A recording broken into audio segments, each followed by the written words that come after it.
nesse momento e quero que a paz de Cristo, que excede todo entendimento, tome conta agora da sua mente, do seu coração, do seu lar aí no seio da sua família. Nós acreditamos que a maioria das pessoas hoje devem estar com suas famílias e nós queremos mesmo nessa manhã e orar a Deus para que o Espírito Santo de Deus venha sobre cada um de nós, na nossa mente, no nosso coração, para que a paz, essa paz que excede todo entendimento, essa paz que homem nenhum no mundo consegue explicar, que essa paz tome conta agora do nosso coração, da nossa mente, nesse momento em que cada um de nós estamos vivendo algo totalmente novo para as nossas vidas. Mas a nossa oração nessa manhã é para que você tenha e receba verdadeiramente a paz de Deus no coração de cada um de nós. Excepcionalmente nesse domingo, conforme nós anunciamos durante toda essa semana, nós como igreja, como comunidade, em Águas Claras, Brasília DF, nós entendemos como conselho que deveríamos de alguma forma apoiar, participar daquilo que está sendo a realidade da nossa cidade, do nosso país e de todo o mundo. E então, embora a nossa igreja, uma igreja com um número pequeno de pessoas, mas com uma influência, uma abrangência muito grande, a gente resolveu nessa manhã aderir a esse movimento, com esse apoio, para que cada um de nós estejamos participando com a nossa vida, com o nosso coração, com aquilo que está ao nosso alcance, para de alguma maneira diminuir o impacto de tudo que estamos vivendo. E nessa manhã eu queria refletir, eu queria conversar com todos vocês, aí onde você está me ouvindo, sobre algo que tem sido assunto, tem sido pauta de todos os bate-papos, de todos os pequenos encontros, sobre aquilo que está nos assolando como planeta. E eu quero refletir nessa manhã sobre a paz em tempo de crise. Como estabelecer essa paz? Como receber essa paz? Aonde encontrar essa paz em tempo de crise? Eu quero começar convidando você, por favor, se você puder, a abrir a sua Bíblia, o seu smartphone, no livro de Filipenses, na carta de Paulo aos Filipenses, no capítulo 4, apenas um versículo, o versículo 7. Filipenses 4, 7 diz: e a paz de Deus, que excede todo o entendimento, guardará os vossos corações, guardará o meu coração, guardará o seu coração, e as suas mentes em Cristo Jesus. E a paz de Deus, que excede todo o entendimento, guardará os seus corações e as suas mentes em Cristo Jesus. Esse contexto da vida de Paulo, o apóstolo Paulo, quando ele escreveu essa carta, ele estava também vivendo um momento de crise na sua vida, talvez em maiores proporções do que estamos vivendo hoje. Porque Paulo, um homem de Deus, um homem escolhido de Deus, um homem que foi determinado por Deus para pregar o Evangelho, para anunciar as boas novas de Jesus, naquele momento, sem causa, ele estava preso em uma casa, o que a gente chamou de prisão domiciliar, e com todas as possibilidades possíveis para estar triste, para estar angustiado, estar amargurado. No entanto, no momento terrível de sua vida, Paulo escolhe aquele momento para escrever talvez uma das suas maiores cartas, uma carta de amor, uma carta de alegria. E as pessoas talvez iam visitar Paulo naquele lugar, e aí eu quero dizer que Paulo estava preso em Roma. Paulo era um cidadão romano, vindo de Jerusalém. Ele foi preso sob a negativa de estar corrompendo os bons costumes do povo romano, mudando aquilo que é o entendimento religioso daquelas pessoas naquela cidade, e Paulo foi preso. E aí a Bíblia diz que ele foi preso num domicílio. Interessante, naquela época, quando as pessoas eram presas desta forma, elas tinham que custear suas próprias despesas. E eu visitei um país, algum tempo atrás, que ainda hoje é a mesma coisa. A pessoa, quando ela comete um crime, ela é condenada a pena de morte. E sabe o que acontece? O governo manda a conta para a família, para que a família pague as custas daquela bala que a pessoa foi morta. Ainda hoje existe esse costume em alguns países. E Paulo não foi diferente. Ele pagava todas as suas despesas como prisão domiciliar. Paulo era o que a gente chama hoje de um preso especial, porque era cidadão romano. Ele estava sendo guardado pela guarda pretoriana. Talvez hoje, para que as pessoas possam saber do que se trata, Paulo estava guardado nada mais nada menos pela SWAT, pela a tropa de choque. E a Bíblia diz que Paulo, naqueles momentos de angústia, de tristeza, que muitas pessoas pensavam que Paulo estava passando, ele então, por uma direção divina, por uma orientação divina, ele pega e começa a escrever uma carta ao povo de Filipos. Talvez uma das cartas mais importantes da sua vida, porque Paulo fala da sua alegria. Paulo fala em todo o tempo: alegrai-vos no Senhor. E não é uma sugestão, não é um conselho, é uma ordem: alegrai-vos no Senhor. E o que tem a ver isso com os nossos dias, com o que estamos vivendo? Irmãos, eu quero dizer para vocês que talvez eu e você nunca tínhamos imaginado do que estaríamos passando hoje. Isso não é uma orientação da Igreja Sal da Terra em Águas Claras ou qualquer uma das nossas igrejas no Ministério Sal da Terra, para que nessa manhã a gente possa fazer esse culto talvez de uma maneira presencial, digital, para que a reunião não seja presencial. Mas em todo o planeta, hoje, a orientação é que não se encontrem as pessoas. Grandes concentrações estão totalmente canceladas. Você nunca ouviu falar isso. Os museus estão fechados, os estádios não têm partida de futebol. Grandes empresas hoje, com suas grandes redes de lojas, estão fechadas e as pessoas estão impedidas de ir e vir naquilo que é a questão de segurança da saúde. Mas uma coisa a gente não pode perder de vista: a nossa paz está em Cristo. E Paulo, naquele momento de crise, Paulo escreveu: alegrai-vos no Senhor. E era tão forte isso na vida de Paulo, que tantas coisas a gente pode ver que ele relatou nessa carta de amor, nessa carta de alegria, quando ele estava prestes a ser condenado, decapitado, ou seja, degolado. E as pessoas possivelmente iam visitar Paulo, e Paulo falava do amor de Deus, falava do Evangelho transformador, pregava o Evangelho a toda criatura naquele momento, e também aqueles guardas ouviram de Jesus, ouviram dos ensinamentos do nosso Mestre.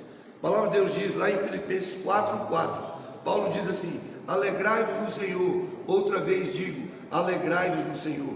Filipenses 4:5 ele diz: seja a vossa amabilidade. Num momento de crise, num momento de dificuldade na vida daquele homem, Paulo escreve ao povo de Filipos, aos filipenses: sejam mais amáveis, não preocupem com o dia de amanhã, não andem ansiosos por coisa alguma, toda a sua oração e súplica seja apresentada diante de Deus. Parece que Paulo não estava vivendo naquele mundo. Parece que essa pandemia que está diante de nós não assolava a vida de Paulo. Quando ele olhava para Jesus, ele encontrava a paz que excede todo entendimento. Paulo estava enfrentando dificuldades na sua vida, obstáculos, barreiras, enfrentamento, e ele estava enfrentando noites escuras.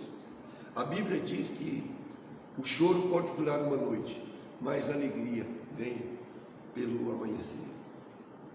Pelo contrário, escrevendo aos Efésios, no capítulo 6, no versículo 19 e 20, ele diz assim: para que me seja dada, no abrir da minha boca, a palavra com intrepidez, fazer conhecido o mistério do Evangelho, pelo qual sou embaixador em cadeias, para que em Cristo eu seja ousado para falar como cumpre fazê-lo.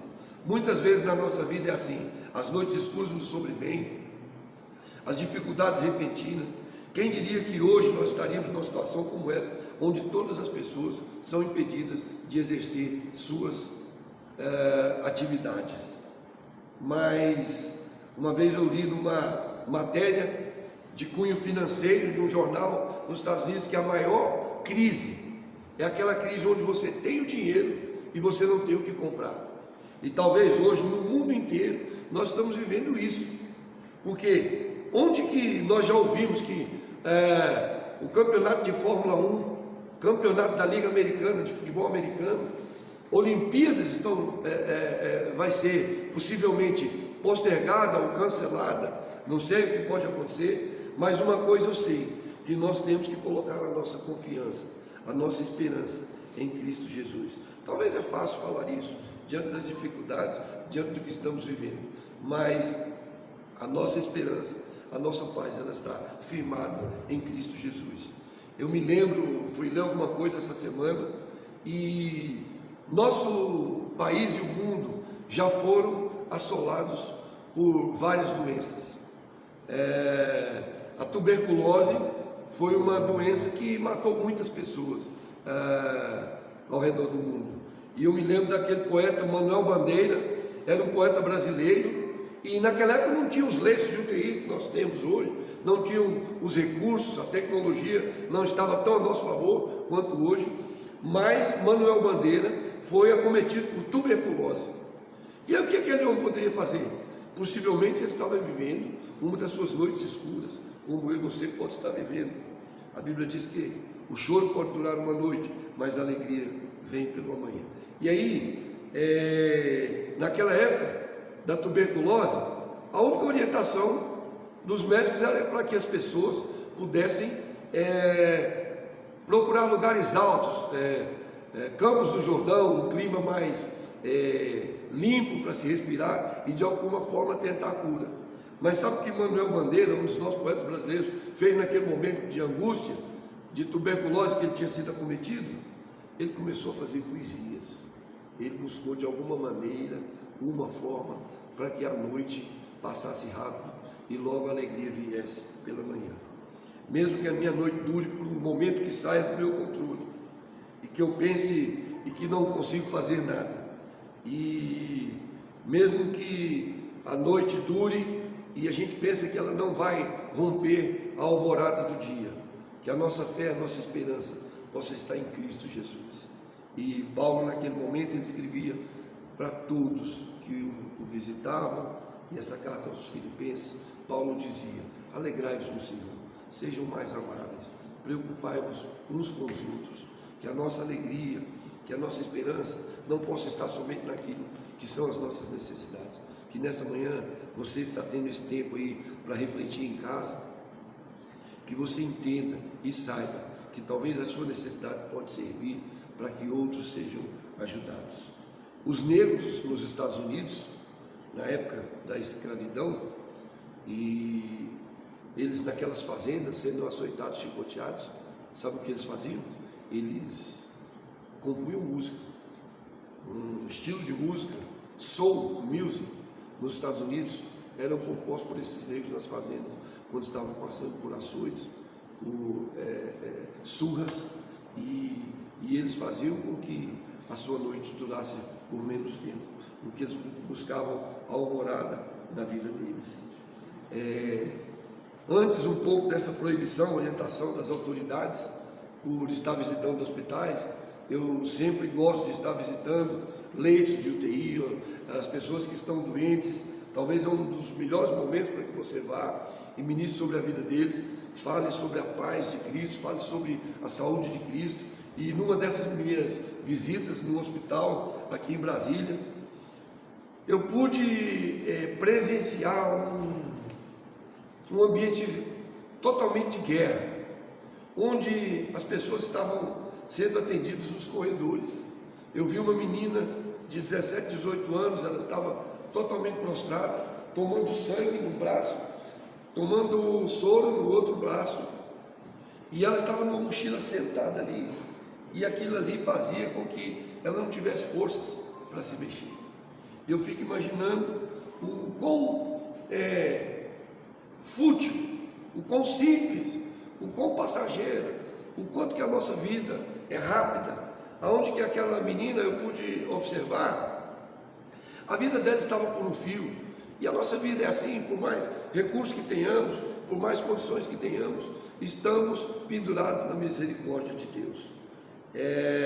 Esses dias eu estava um pouco abatido assim, pensando no que pode acontecer, como alguns sabem, a gente tem uma empresa e nessa empresa muitas pessoas trabalham nessa empresa, muitas pessoas frequentam essas empresas, são grandes concentrações de pessoas em pequenas lojas, e a gente orando a Deus e buscando o que a gente pode, como instrumento de Deus naquele lugar, ser assim, ser alguém para poder amenizar talvez o sofrimento de algumas pessoas que porventura poderão vir a se contaminar, se contagiar por esse vírus. E eu peguei, na minha casa eu estava assim, sozinho meditando, e peguei a minha gaita e comecei a tocar um hino. Comecei a tocar um hino, assim, para que eu, naquele momento que eu estivesse tocando aquela gaita, aquele louvor pudesse subir no meu coração, na minha mente. E eu toquei um hino muito conhecido, um hino assim, que é talvez um dos mais belos hinos já composto. E depois que eu terminei de tocar a gaita, como eu toquei esse hino, eu fui estudar um pouquinho sobre em que circunstâncias que esse hino foi escrito. E aí eu fui ver que nos Estados Unidos, em 1871, um advogado super bem sucedido na cidade de Chicago, ele investiu muito em imóveis, investiu muito em bens, e a história diz que um grande incêndio devastou todo aquele centro comercial. E aí a história diz que esse advogado, por nome de Horatio Spafford, ele perdeu tudo que tinha. Perdeu tudo que tinha, os seus investimentos, seus bens. E ele tinha uma família, uma esposa e 4 filhas. Como ele havia prometido uma viagem para a Europa, para a sua família, ele cumpriu a promessa. Só que diante da adversidade que aquele homem tinha sofrido, ele fez com que a sua família pudesse embarcar no navio em direção à Inglaterra.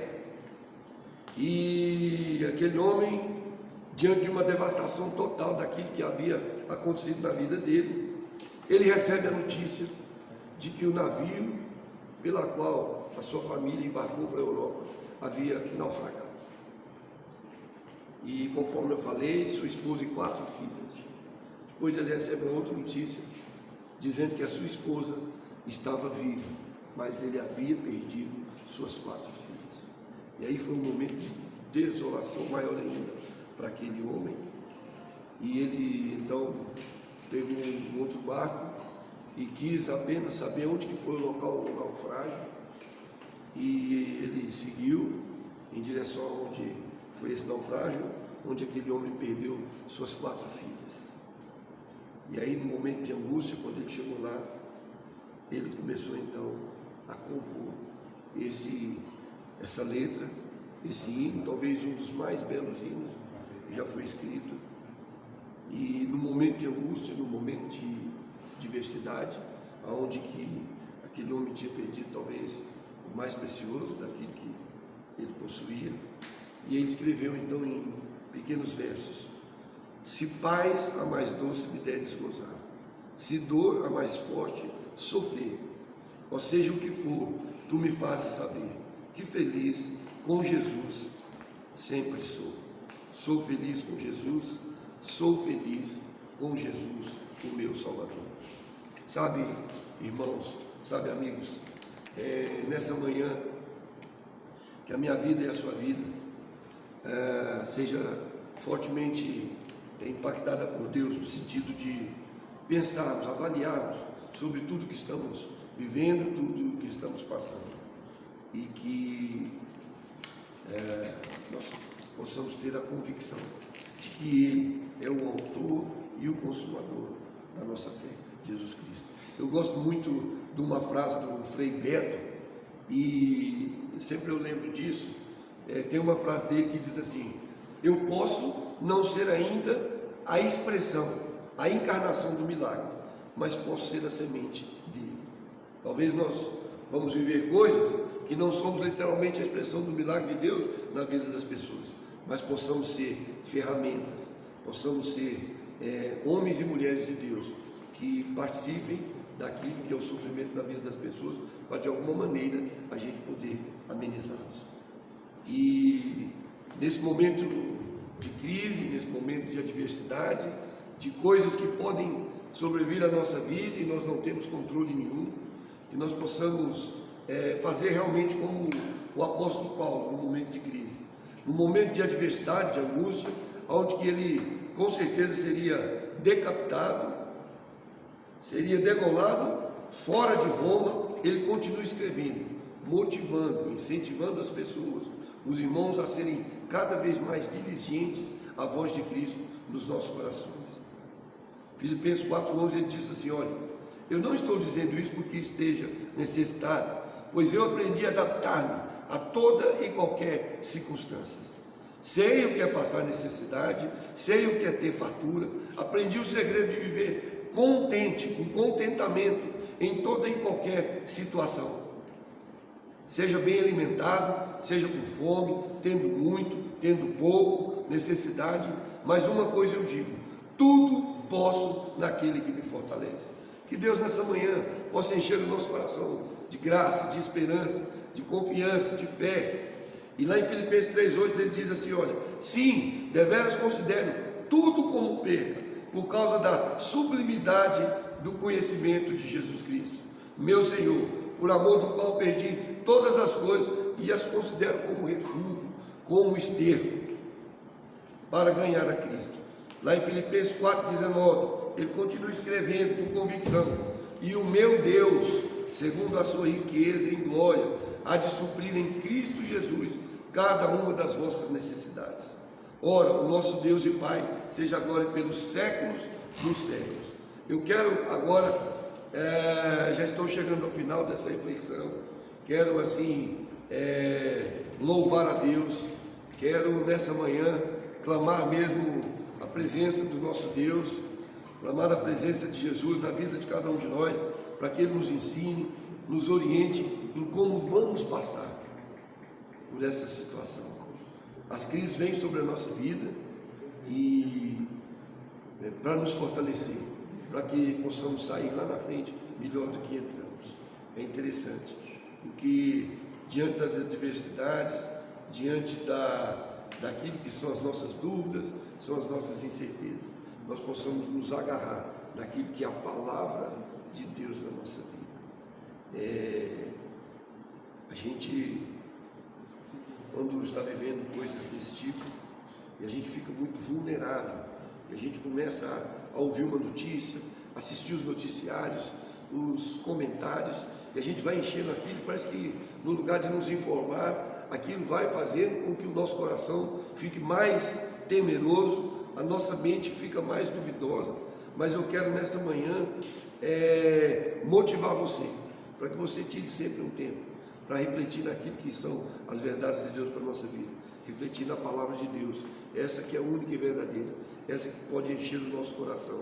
E eu quero finalizar com um versículo lá em Romanos 8, apenas 2 versículos, o 38 e o 39, diz assim: porque eu estou bem certo de que nem morte, nem vida, nem anjos, nem principados, nem coisas do presente, nem do porvir, nem os poderes, nem altura, nem profundidade, nem qualquer outra criatura, nem pandemia, nem coronavírus, nada, nem a morte, nem a vida, poderá nos separar do amor de Deus que está em Cristo Jesus, nosso Senhor. Que nessa manhã você seja fortalecido, que você saia fortalecido com o amor de Deus na sua vida, entendendo que nada que possa nos acontecer vai nos separar do amor de Deus. Quero convidar você agora, se você puder, fechar os seus olhos e baixar a sua cabeça, para que nós possamos orar a Deus nessa manhã, entregando tudo o que estamos vivendo, tudo o que somos, tudo o que esperamos em Deus, para que Ele de alguma maneira nos guarde, nos abençoe e nos oriente. Vamos orar. Senhor Deus e Pai de misericórdia, de graça, eu quero louvar o seu nome, quero te agradecer nessa manhã, ó Deus, pela vida de cada um dos meus amigos, dos meus irmãos que estão nos ouvindo agora. Ó Deus, nós não sabemos onde quer que eles estejam nessa hora, mas sabemos que o Senhor é Deus poderoso para abençoar, para guardar, para dirigir. Em nome de Jesus, nos livre, meu Deus. Faça com que cada um de nós, nesse momento também de incerteza, que nós possamos, meu Deus, nos revestir daquilo que é a preparação do Senhor, para que nós possamos, de alguma maneira, ser bênção na vida de muitas pessoas, meu Deus. Que nós possamos agora olhar também para a vida dessas outras pessoas, não totalmente nos preocuparmos só conosco, mas naquilo que são as outras pessoas, que nós possamos, cada um de nós, contribuirmos naquilo que é a nossa parte, Deus, acatando, recebendo as orientações das autoridades governamentais, autoridades de saúde, que nós possamos ser guardados acima de tudo pelo Teu Espírito Santo nessa manhã, em nome de Jesus.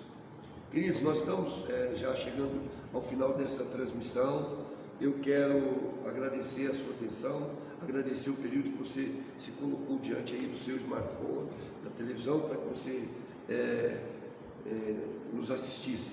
E quero dizer também que toda a nossa programação, as palavras, inclusive essa que nós compartilhamos, está no Instagram, no Facebook e no YouTube, onde você assistiu, você possa também repartir com os outros. Eu quero incentivar você, nós temos um QR Code, depois você pode ver aí no YouTube, para que você envie essa palavra e todas as outras dos nossos pastores aqui da comunidade Sal da Terra, Águas Claras em Brasília. Eu quero também afirmar e reafirmar alguns avisos. Nós estamos, conforme nós falamos, segundo decisão do nosso conselho da igreja, está suspensa, por enquanto, temporariamente, o nosso curso de homem ao máximo, mulher única. Nós vamos suspender as reuniões nos lares de mulher, entre amigas, está suspenso, os grupos familiares. Vamos todos nós, de alguma forma, ajudar naquilo que sejam as orientações das autoridades e médicos e enfermeiros. Essa é a nossa parcela de participação. E a gente vai então comunicando, a gente vai colocando aí nas nossas redes sociais aquilo que seja as orientações e talvez mudanças nas programações. Amém?